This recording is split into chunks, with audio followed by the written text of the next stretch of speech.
Hi everyone, welcome to my channel. My name is Renu. So today I'm going to talk about the latest AORs and ECOPRs under TR to PR pathway. And from now onwards, I would also be covering federal skilled worker programs. So let's dive into it. So today the topic would be the latest update, and I would be covering not only the international students, but I will be talking about the healthcare, non-healthcare, with spouse and without spouse, how it differs, and the French category. I got hold of few cases, so I would be discussing in detail with you step by step. Again, the latest update on AOR and ECPR would be covered with all these stream. There's one more news I would like to share with you that IRCC has appointed around 61 new staff members just to make sure that the speed of processing should be increased, and this is based upon my research and contact with immigration industry. Now, there's an update on federal skilled worker programs. So from now on, I would try to get hold of it, and I'll give you so far whatever the updates are, status of COPRs and the expired COPRs, how it actually works. So stay tuned towards the end of this video. All right, so this is the journal and French speaking stream. So as you mentioned, as all of you know, that international students and workers in non-healthcare has already reached to its cap. So we are left with only these four streams. Workers in Canada under healthcare, the requirement is for 20,000, and so far 3,150 has been received. So in case if you would like to give it a shot, I would recommend you to please go for a French speaking course, at least for the basic one, since there is no cap attached to the number of application that would be accepted. So under healthcare, there has been 74. So far, these are the number of applications being submitted, and under essential non-healthcare, 1,210 has been received. And under international graduates from Canadian institution, of course, it's only 831. So first case I would like to discuss with you, it's of Himanshu. Congratulations, Himanshu. So Himanshu has applied under international students. Now, before I start, whosoever has been receiving AORs or any information, I would recommend please share through my YouTube channel. This would help thousands over here. And in case for security reason you want to hide your name, I would definitely do that. So yeah, now application submitted was on May the 6th, and he has received AOR on July 12th. So if you see the difference, the time period, it took him almost 2 months to receive the AOR. He has submitted his biometrics on July 13th. So with AOR, he has received a letter which all document has to be submitted. So biometrics and medicals were the requirements. So he has submitted biometrics on July 13th, and medicals were actually cleared on July 12th. Since he's already applied for his medicals and he got hold of it. So that's like a very close call here. Now he's been waiting for ECUPR. So let's see what happens. He's been receiving ghost updates. So that's very common. So he's likely to get ECOPR in a week or maybe more than that. All right, so moving on to the next case, that's Nandini. She's been working in healthcare. So she has applied on May 6th again and around 12:20 p.m. She has received AOR on June 23rd. So it took her almost 1.5 months in receiving the AOR. Now, let me tell you that getting the AOR is not the mandatory requirement immediately after your application. That has been the scenario for initial 1 month, like till mid of June.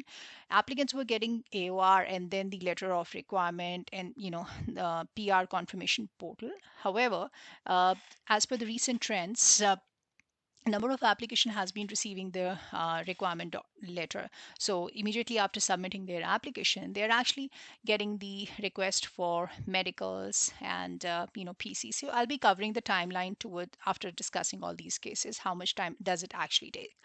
So she has uploaded the medicals on July 5th, and then she submitted the biometric. That's like again she has done it with the application, the upfront one. Now, in case if you've already gone through the medicals, as I mentioned in my previous video, also biometric is valid for 10 years. So in case if you have already submitted, it's likely that IRCC visa officer would not ask you. Okay, but in case if he asks you, he or she will definitely give you 30 days time period. That's a benchmark that you have to submit the documents within a stipulated time period of 30 days. Now, then she's waiting for the PR confirmation portal. Congratulations again. Now, congratulations, Preet. Now, this case I would like to discuss. It's with spouse, and Preet has applied under non-healthcare. Now, he has applied on at around 12:18 p.m. and then he has received the AOR on July 19th. Again, the time taking process is approximately 2 months. Now, medicals were submitted for both the applicants during the time of applications only. Now, they have got the letter for PCC and biometric requests. So that was on July 19th. So biometric for principal applicant has been booked on July 26th, and then for the spouse, it's on July 27th. So they have got the date according to that, and I'm sure that by this time they have already gone through it. So after that, they have to wait for the PR confirmation portal only. All right, congratulations one again. Now, hi, so congratulations, Raghu. I'm changing the name for security reason here. Now, this applicant, this has applied under French-speaking international students, and he did not receive any AOR. So he has got the request for medicals and PCC. So like he has submitted medicals and PCC. That's again at the time of application. Now he has got the request for biometric. That's again today, July 30th.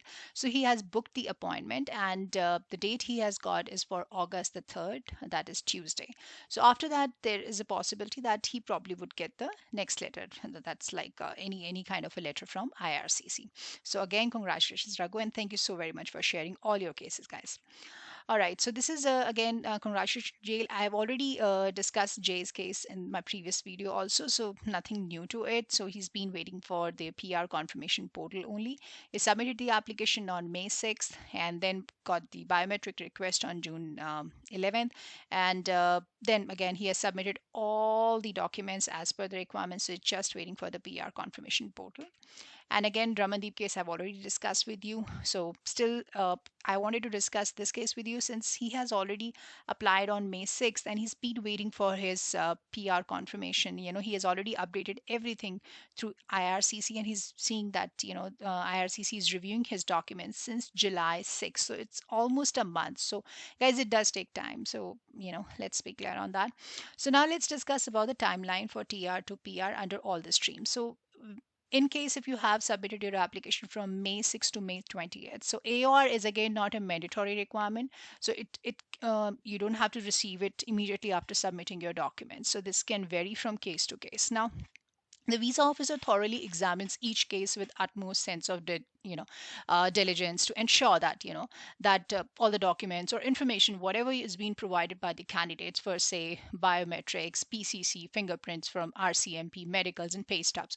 So when you submit that after receiving a letter from IRCC, IRCC visa officer has to check that's is it up to date, or is it correct to his knowledge, or there is no missing information out there. So after when you submit this information to IRCC, they have to check your information. They have to check your biometrics, PCC, your fingerprints, medicals, pay stubs, or if any information is lacking, because this is a major decision. And if they find out it's fine, then it's also needs to pass through their so-called scrutiny process.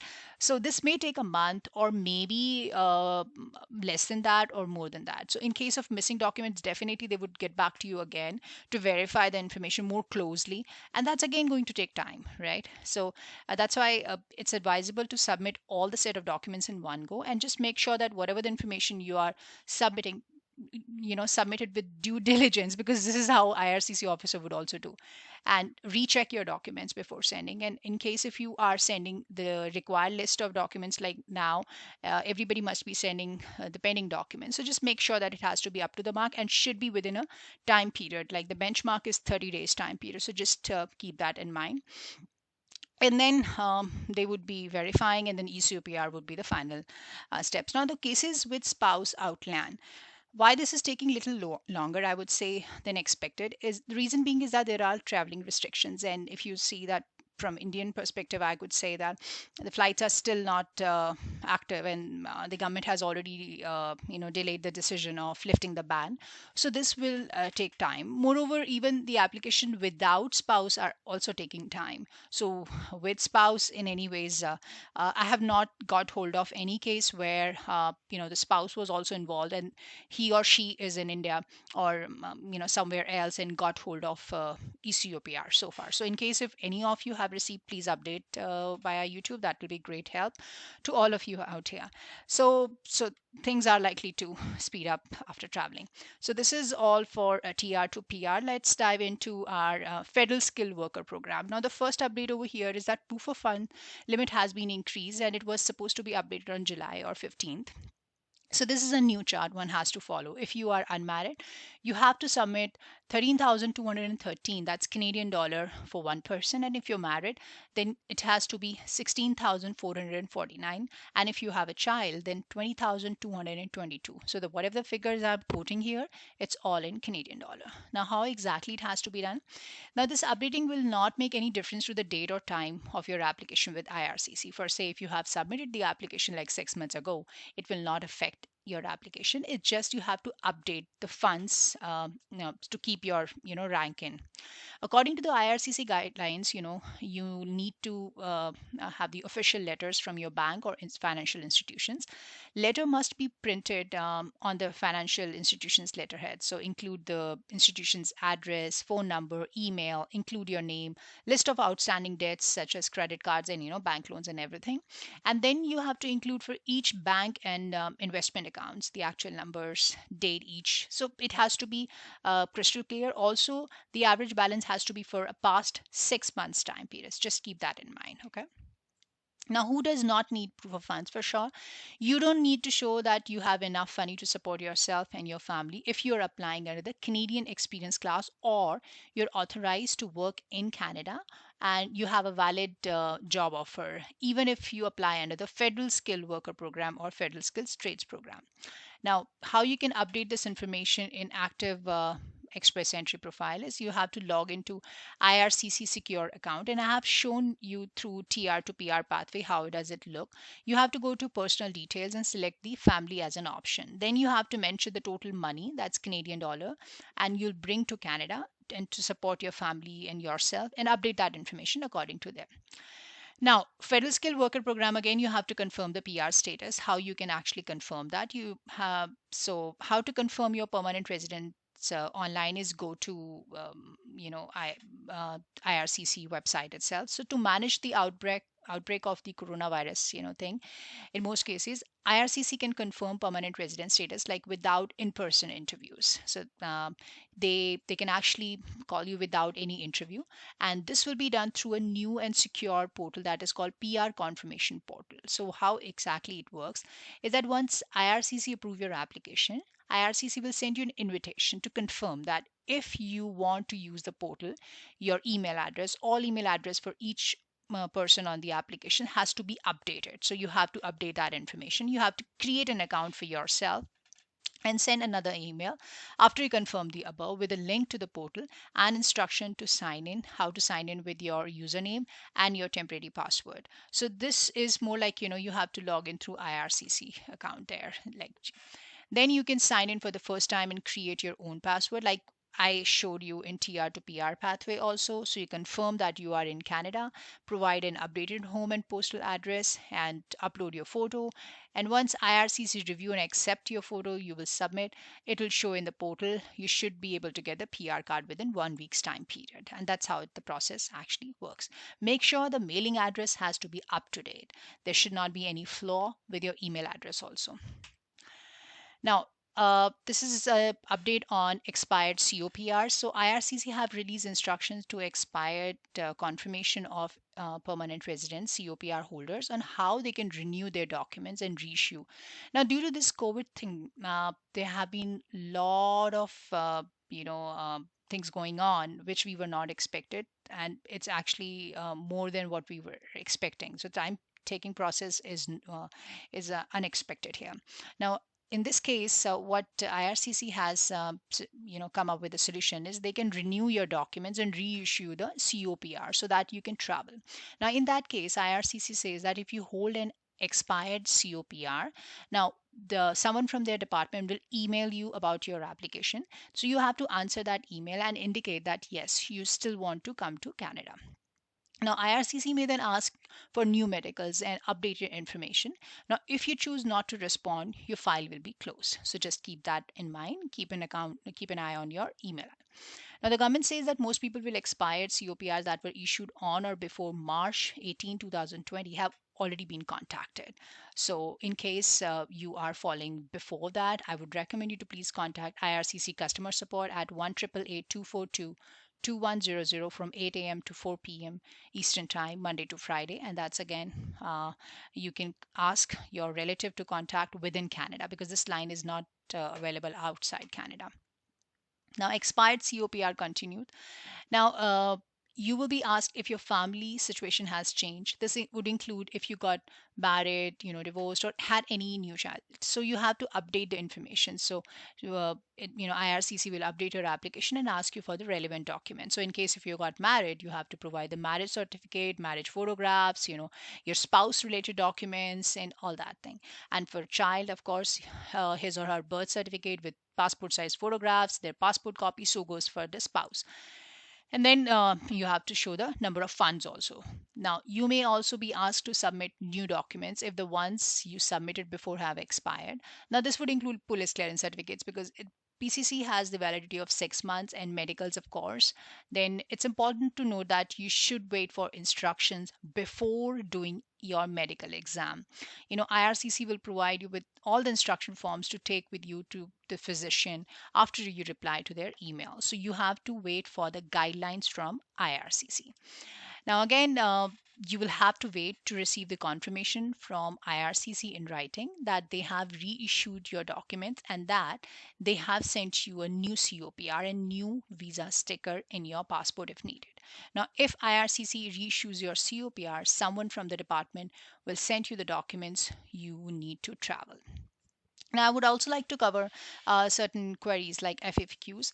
So, in case if you'd like to switch your jobs from part time to full time, already applied under TR to PR pathway, you definitely can do that. Since the requirement is that you need to be working at the time of application, so you're good to go. Now, when you got the confirmation email as a receipt, can you move to Ontario to BC? You definitely can do that. There is no hard and fast rule that you have to stick to that particular province. So you can definitely do that. Now, in case if you're not able to link your TR to PR through IRCC, I would recommend you to please go through my channel, and I have covered this in my this video where I've explained why you're not able to connect or link your profile to IRCC Secure.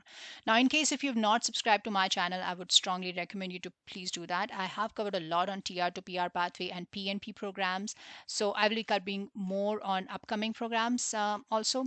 I hope this video has been little help to you, and in case if it does, please subscribe to my channel and share with your friends in case if that makes sense to them too. All right, have a good day. Take care. Bye.